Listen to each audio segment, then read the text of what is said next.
Halo para pemirsa Sekolah Birokrasi Channel. Kita kali ini akan membahas sebuah tema yang saya kira sangat penting ya.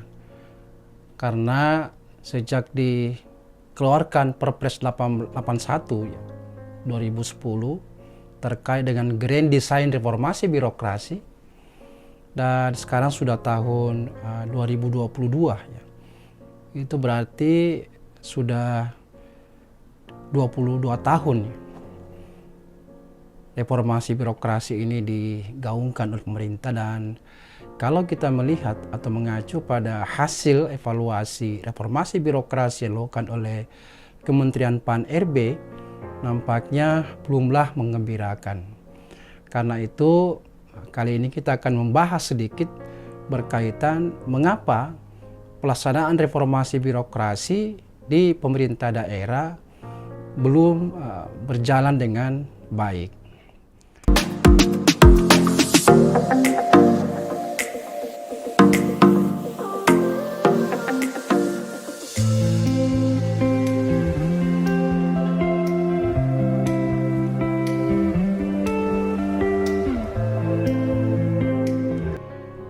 Nah, kali ini saya akan memberikan tips berkaitan dengan jalan keluar. Tentu yang pertama adalah terkait dengan komitmen kepala daerah yang kemudian ini diteruskan ke sekretaris daerah, karena bagaimanapun juga sekda itu adalah mandatori ketua RB di daerahnya masing-masing. Lalu kemudian komitmen ini harus menjadi juga komitmen dari para pimpinan perangkat daerah. Nah, ini memang kalau kita mengulas ini agak panjang karena kepala daerah itu diangkat melalui tentu apa yang disebut dengan political elected ya. Jadi bukan official elected gitu. Sehingga kadang-kadang calon kepala daerah ini adalah mereka-mereka yang memang tidak atau kurang memiliki pengalaman terkait dengan bagaimana mengelola pemerintahan. Nah, inilah yang kemudian kita harapkan bahwa komitmen kepala daerah ini akan muncul manakala mereka itu memang memiliki pemahaman dasar yang baik mengenai betapa pentingnya reformasi birokrasi. Nah, kalau ini kita membahas mengenai kepala daerah tentu akan panjang karena tentu berkaitan dengan sistem rekrutmen kepala daerah yang memang sudah dituangkan acuannya pada Undang-Undang Dasar 45. Karena ini kita akan lebih fokus pada aspek internal birokrasi, yang berarti mulai dari sekda sampai kepada para pimpinan OPD ini yang memang harus memiliki komitmen. Nah, tentu komitmen ini didasarkan pada pertama knowledge base tentang betapa pentingnya reformasi birokrasi dan bagaimana mengimplementasikan.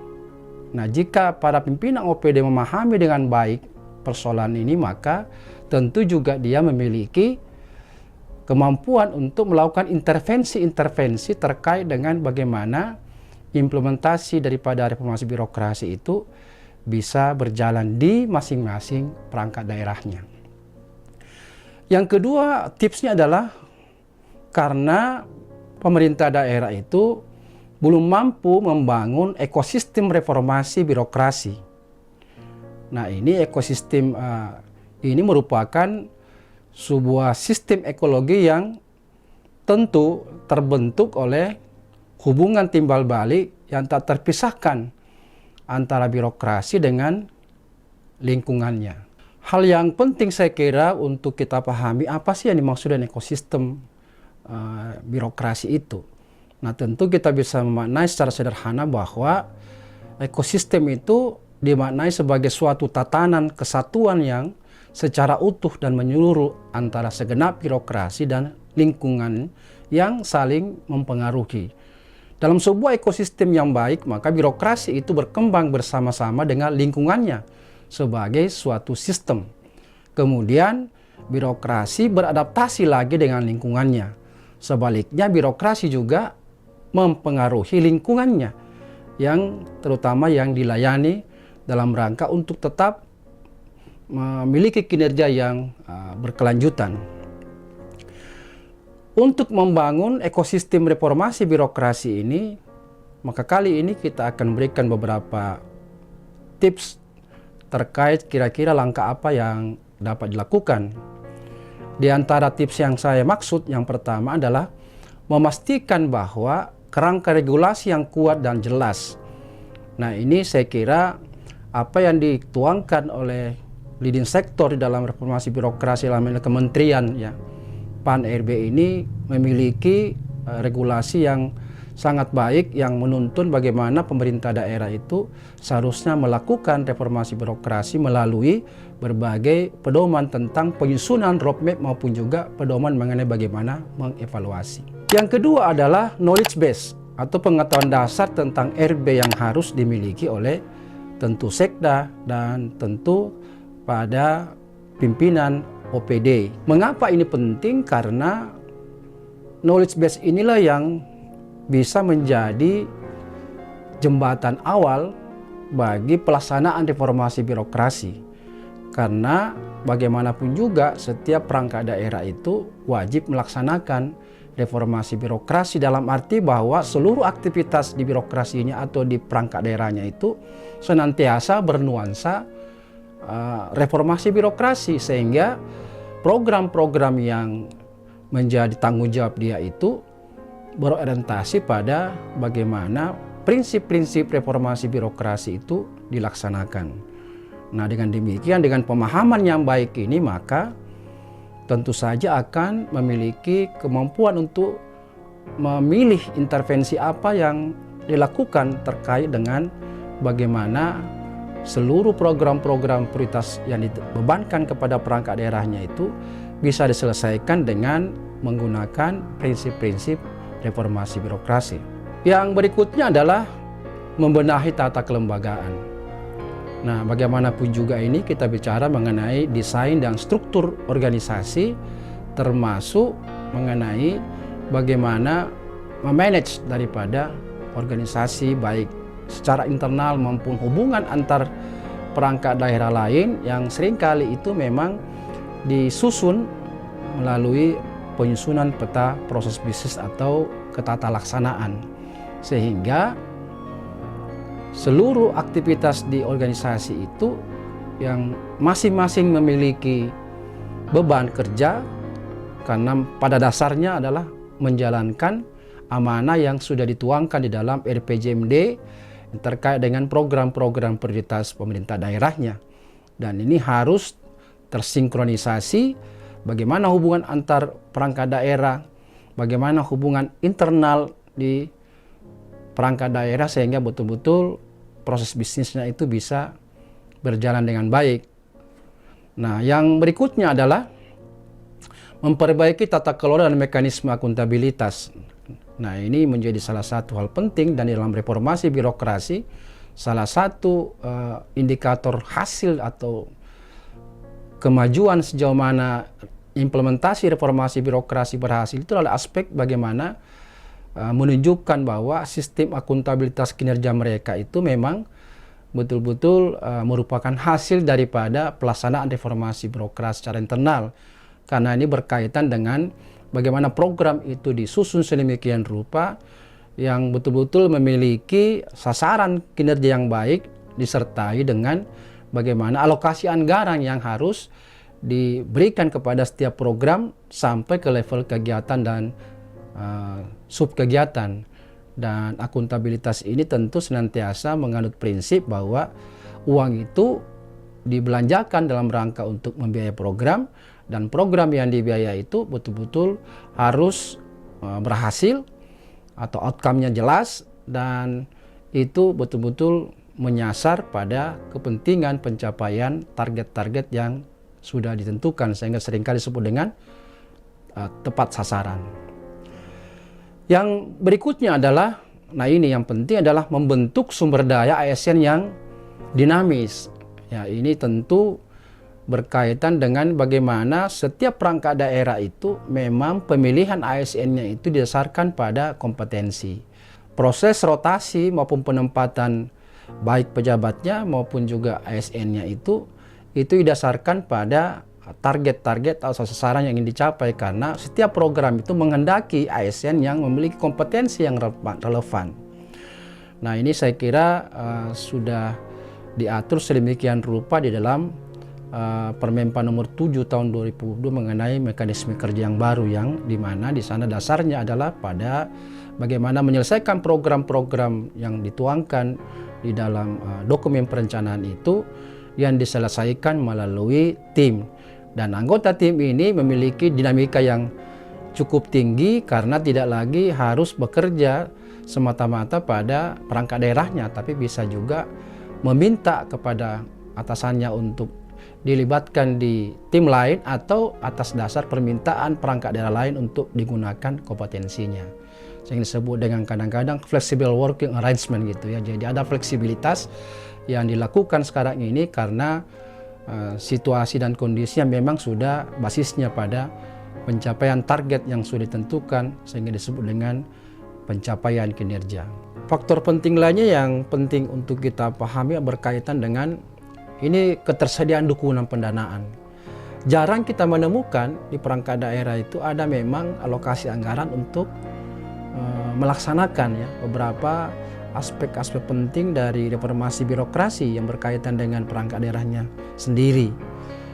Dan ini memang memerlukan komitmen tentu kepala daerah, perangkat daerahnya yang dibantu melalui Bapelitbangda ya, yang berkaitan dengan perencanaan dan Badan Keuangan dan Aset Daerah, yang memang harus mengalokasikan anggaran sedemikian rupa sehingga kegiatan-kegiatan berkaitan dengan implementasi reformasi birokrasi yang berkualitas itu bisa dilaksanakan. Selama ini memang itu dibebankan pada kalau di provinsi itu adalah biro organisasi, atau di kabupaten kota itu adalah bagian organisasi.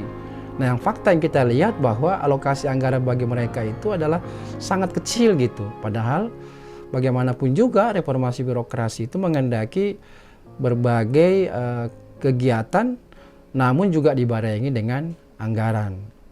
Nah, termasuk di sini tentu pentingnya pemberian insentif ya bagi ASN yang memang ditugaskan secara khusus bagaimana mengimplementasikan RB itu. Misalnya di perangkat daerah itu ada tim yang memang secara reguler melakukan evaluasi terhadap kemajuan daripada pelaksanaan RB, sakip, atau mungkin juga zona integritas. Termasuk misalnya para asesor itu kalau bisa diberikan tips khusus untuk menerima tambahan penghasilan sehingga dia lebih fokus pada upaya bagaimana mengontrol, mengawal ya, sekaligus memastikan bahwa kegiatan-kegiatan yang bersifat pengimplementasian RB itu bisa terlaksana. Nah, berikutnya adalah mindset reformasi birokrasi bagi pimpinan dan aparatnya ini melihat bahwa pelaksanaan reformasi birokrasi itu hanya bersifat formal, bersifat semacam kegiatan atau proyek yang nanti tiba masa untuk dievaluasi baru mereka mempersiapkan diri. Padahal pelaksanaan reformasi birokrasi itu sejak di awal tahun itu sudah harus mulai bergerak untuk menindaklanjuti sejauh mana rekomendasi yang diberikan oleh Kemenpan penilaian sebelumnya. Karena itu akan dipertanyakan kembali di saat evaluasi berikutnya. Nah, ini harus penting, lalu kemudian kembali memeriksa bagaimana komponen-komponen RB itu yang ada 8, lalu kemudian termasuk hasil antara beberapa indeks, lalu kemudian aspek reformnya itu betul-betul harus dievaluasi kembali sejauh mana progres. Dan ini bisa dilakukan manakala di masing-masing perangkat daerah itu memiliki tim evaluasi internal pelaksanaan RB yang kemudian akan diakumulasikan melalui kerja daripada inspektorat wilayah atau daerah ya, yang kemudian nanti setelah itu menjadi bahan untuk feedback dan dilakukan secara berkala selama 4 triwulan ya. Jadi selain ada evaluasi internal juga ada evaluasi yang dilakukan oleh inspektorat sebagai mandatori untuk melakukan evaluasi terhadap pelaksanaan RB. Nah, ini yang harus bisa dilakukan sehingga bukan merupakan sebuah kegiatan formal semata, dan ini tentu yang menjadi kelemahan kenapa RB di masing-masing perangkat daerah itu sangat sulit untuk maju ya dari sisi kualitasnya. Yang penting saya kira juga adalah ini intervensi politik yang kadang-kadang masih kuat yang mempengaruhi banyak program-program RB ini tidak menjadi sebuah kegiatan yang menjadi prioritas karena kaitannya dengan tadi mindset di pimpinan maupun aparatnya ini yang melihat reformasi birokrasi bukanlah hal urgen ya. Padahal kalau ini dilaksanakan maka pasti seluruh program-program prioritas itu akan mudah dilaksanakan karena semuanya bergerak beriringan dengan dituntun oleh seperti apa perbaikan secara utuh ya. Tentu dalam konteks ini adalah bagaimana area-area yang pengungkit perubahan itu bisa terjadi sehingga terutama alokasi anggaran ini yang terutama alokasi anggarannya itu betul-betul mendapat dukungan dari pihak eksekutif dan juga legislatif. Yang berikutnya adalah kontrol dan evaluasi dari masyarakat ini yang saya lihat memang belum kuat gitu ya. Padahal sangat penting ini para masyarakat dengan berbagai macam elemennya maupun juga organisasi non pemerintah ini untuk turut mengontrol dan mengevaluasi seperti apa pelaksanaan reformasi birokrasi di pemerintah daerahnya sehingga dampak atau outcome dari reformasi birokrasi ini dirasakan oleh masyarakat. Goyangkan lagi sedikit. Nah, berikutnya adalah komponen daripada pengungkit reformasi birokrasi itu dilakukan tidak secara simultan, tergantung pada arti pentingnya bagi perangkat daerah ya, karena memang 8 area perubahan itu semestinya ada perangkat daerah yang secara khusus bertanggung jawab terhadap implementasi dari 8 komponen RB, termasuk juga berkaitan dengan hasil antara, dan itu juga melibatkan beberapa perangkat daerah untuk mencapai target yang diinginkan gitu ya. Nah, ini saya kira menjadi penting untuk didistribusikan sedemikian rupa dengan menyusun berbagai kegiatan maupun rencana aksi yang kemudian ditunjuk secara mandatori perangkat daerah yang menangani itu. Misalnya saja berkaitan dengan bagaimana meningkatkan kualitas manajemen SDM. Itu kan berarti kalau di provinsi itu biasanya dibagi 2 tanggung jawabnya oleh BKD maupun juga BPSDM. Misalnya aspek penataan perundangan itu menjadi kewajiban Biro Hukum atau bagian hukum di daerah. Demikian pula dengan komponen-komponen lainnya. Jadi ini harus memang disetting sedemikian rupa sehingga monitoring terkait pelaksanaan 8 area perubahan itu beserta hasil antara maupun juga reformnya ini bisa dilaksanakan karena adanya perangkat-perangkat daerah yang secara khusus memantau dan memastikan bahwa komponen-komponen tersebut di mana indikator-indikator keberhasilannya itu benar-benar terlaksana. Yang terakhir yang sangat penting saya kira adalah bagaimana kerja kolaborasi antar perangkat daerah. Nah, ini yang masih lemah. Nah, karena itu salah satu kesusahan penting dalam pelaksanaan reformasi birokrasi adalah kolaborasi antar perangkat daerah. Apalagi terutama bagi perangkat daerah yang memiliki tanggung jawab mandatori untuk memastikan bahwa komponen pengungkit reformasi birokrasi yang bertanggung jawab terhadap bagaimana ketercapaian daripada hasil antara maupun reform ini betul-betul memiliki tanggung jawab untuk melaksanakan, termasuk di luar daripada mandatori ini untuk turut membantu beberapa perangkat daerah yang memang memiliki tanggung jawab untuk memastikan pelaksanaannya itu sehingga tidak dibebankan semata-mata bagi perangkat daerah ini maksud, tapi seluruh perangkat daerah itu berupaya untuk mengoptimalkan bagaimana kualitas pelaksanaan daripada reformasi birokrasi. Nah, inilah beberapa saya kira tips dari saya berkaitan dengan bagaimana dan apa sebabnya sehingga pelaksanaan reformasi birokrasi di pemerintah daerah itu masih belum menunjukkan hasil yang optimal. Nah, kali ini tadi saya menyatakan bahwa ada 2. Tentu pertama komitmen daripada kepala daerah dan pimpinannya termasuk Sek dalam hal ini. Dan yang kedua adalah bagaimana menciptakan ekosistem birokrasi yang mendukung pelaksanaan reformasi birokrasi. Nah, inilah mudah-mudahan bisa menambah pemahaman kita berkait dengan bagaimana mengatasi persoalan ini. Sampai ketemu di tema lainnya. Salam reformasi birokrasi.